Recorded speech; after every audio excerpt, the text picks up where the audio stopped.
Is Russia's response ready after Ukraine fires more than 500 missiles and drones in a single overnight assault? Russia is vowing definite revenge as Moscow and St. Petersburg come under repeated attack. Russian defenses reported shooting down Ukrainian long-range drones and Flamingo missiles across multiple regions in a single night. Moscow's rhetoric suggests that no one will be spared, with Putin clearly keeping Western support for Kyiv in mind. Russia claims Ukraine fired around 13,000 air threats at Moscow in June alone, and insists that many of these systems were produced with Western help. Officials in Moscow say Russian forces shot down more than 500 Ukrainian air threats overnight on July 3, portraying the scale of the attack as unprecedented and their defensive response as coordinated and effective. According to Russia's defense ministry, Ukraine launched 494 long-range drones, 9 HIMARS projectiles and 10 Flamingo missiles, underscoring Kyiv's reliance on large-scale standoff attacks to strike deep into Russian territory. These developments were formally reported by Russia's defense ministry on July 4, as part of an official briefing that aimed to shape public perception of the overnight clashes and reassure domestic audiences. Moscow argues that Ukraine launched these strikes to distract both its own citizens and foreign allies from what Russia calls Kyiv's battlefield failures, claiming the drone barrages are more about messaging than military success. The ministry added that any Ukrainian bid to damage Russian civilian sites will not go unanswered, warning that Moscow will respond by expanding its security zone and increasing pressure on targets inside Ukraine. The statement said, and I quote, "Zelensky's attempt in this way to divert the attention of Ukrainians and foreign sponsors from the consequences of the Russian strike on July 2, 2026 against military facilities near Kyiv.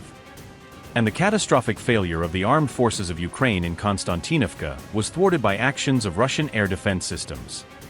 Air targets were neutralized under the unified command of the main command of the Russian aerospace forces.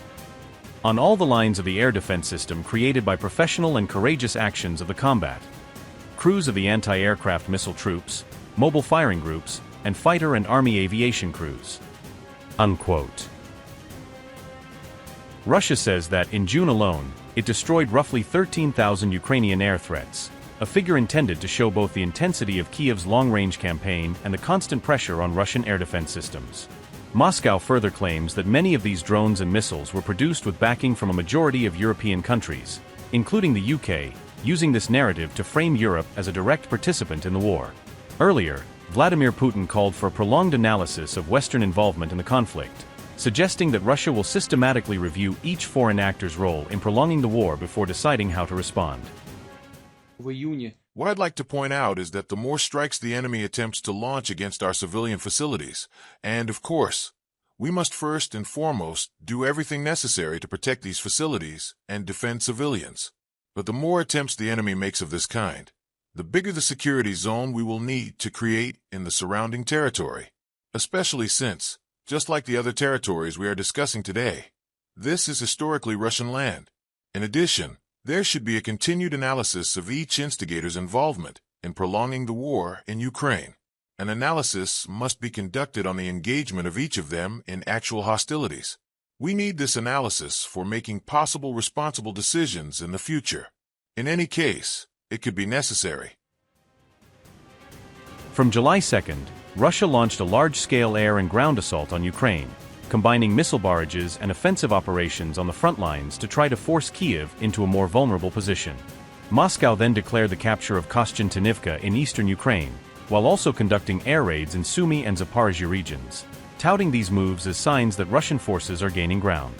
In response, Ukraine launched a massive drone barrage targeting Russia's biggest cities, extending the war far beyond the front line and signaling that major urban centers are now part of the battlefield.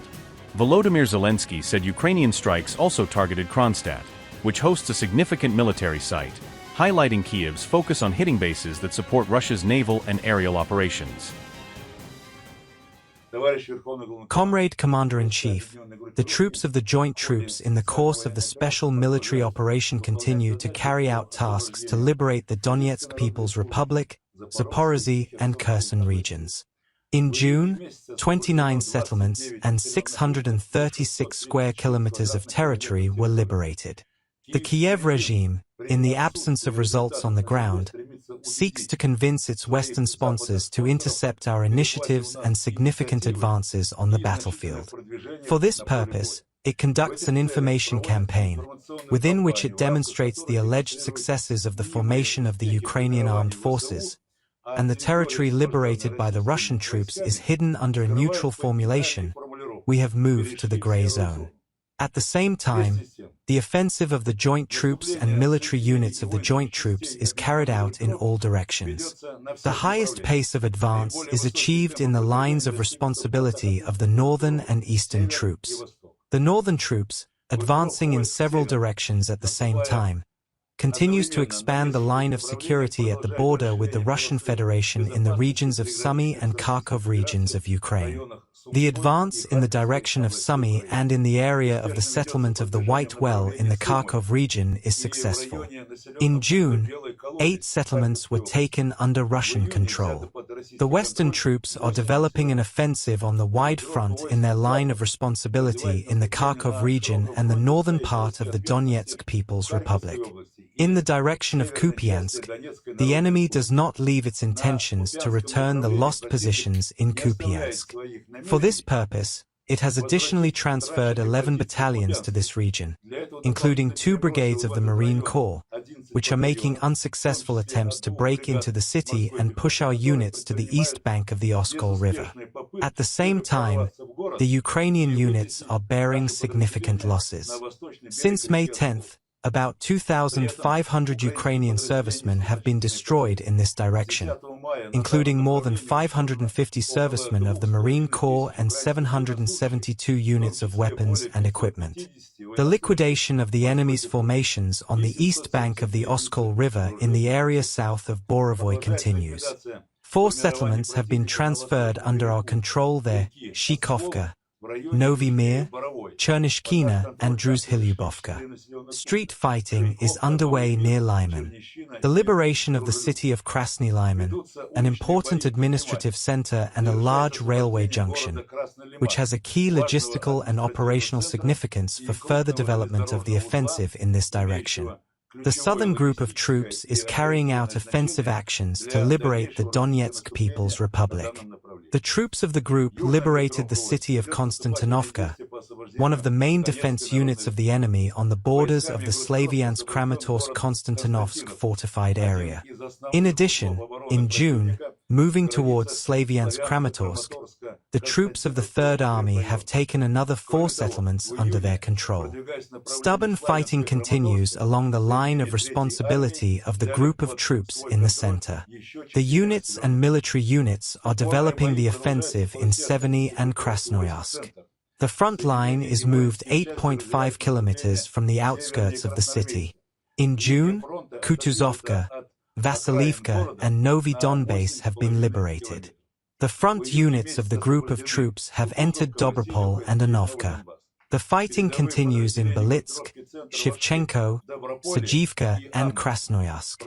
At the same time, part of the forces of the group of troops continue to create a security line in the Dnipropetrovsk region. Fighting is underway to seize Novopavlovka. The troops of the group of troops Vostok firmly hold the initiative and advance in the Zaporozhye and Dnipropetrovsk regions. On the right north flank of the line of responsibility of the group of troops, the units and military units of the 29th Army have intercepted attempts to infiltrate the units of the assault troops into the depths of our defense.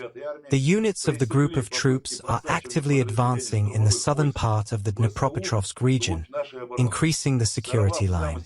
In June, Bogodarovka, Novoskelevotoy, and Alexandrovka have been liberated. Fighting is underway in the large settlement of Velikomikhailovka. In the direction of the main blow, the troops of the group of troops Vostok are advancing on the wide front to the west in the eastern part of the Zaporozhye region. In June, about 115 square kilometers of the territory, including Komsomolskoye, Novoselovka, Lesnoy, Rovno, and Kapani, were taken under Russian control. Fighting continues in the settlement of Lyubitskoye. The units of the group of troops Dnipropetrovsk are advancing in the Zaporozhye direction. The command of the armed forces of Ukraine, trying to stop our offensive, set the task to restore control over the lost territories in the area of the settlements of Primorsko and Stepnogorsk. For this purpose, the prepared and motivated units of the Special Operations Forces, the main intelligence directorate and the foreign mercenaries were involved. All enemy attacks have been repelled.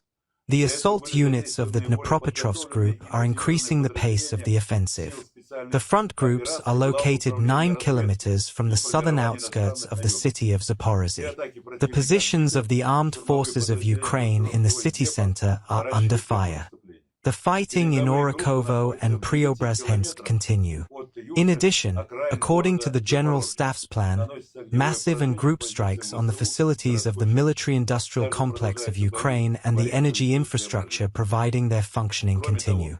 In June, 5 strikes were carried out, as a result of which 55 facilities on the territory of Ukraine were hit, including 34 enterprises of the military-industrial complex, which were involved in the production of Flamingo cruise missiles, large and medium-range unmanned aerial vehicles, as well as robotic complexes and electronic warfare devices. 10 airfields were also hit, based on which the strike aircraft of the enemy and 5 facilities of the Ukrainian fuel and energy complex were based. On the night of July 1st to 2nd, the Russian armed forces carried out another massive strike with high-precision long-range weapons and strike unmanned aerial vehicles on the facilities of the military-industrial complex in Kyiv. As a result, 5 shipping enterprises, aviation, and radio-electronic industries of Ukraine, which carry out the production of long-range unmanned aerial vehicles, cruise missiles, and their equipment, were hit. In addition, the logistics center, 4 facilities of the fuel and energy complex, as well as the infrastructure of 5 military airfields were hit. As a result of the strikes, the opportunities of the Ukrainian industry in the production of long-range weapons, including cruise missiles and ballistic missiles, have increased. As a result, the critical dependence of the Kiev regime on the supply of components, explosives, and fuel from Western countries continues to grow. Comrade Commander-in-Chief, the Union and military units of the United Group of Troops will continue to carry out the task of liberating Donbass and Novorossiya in accordance with the approved plan. Thank you very much.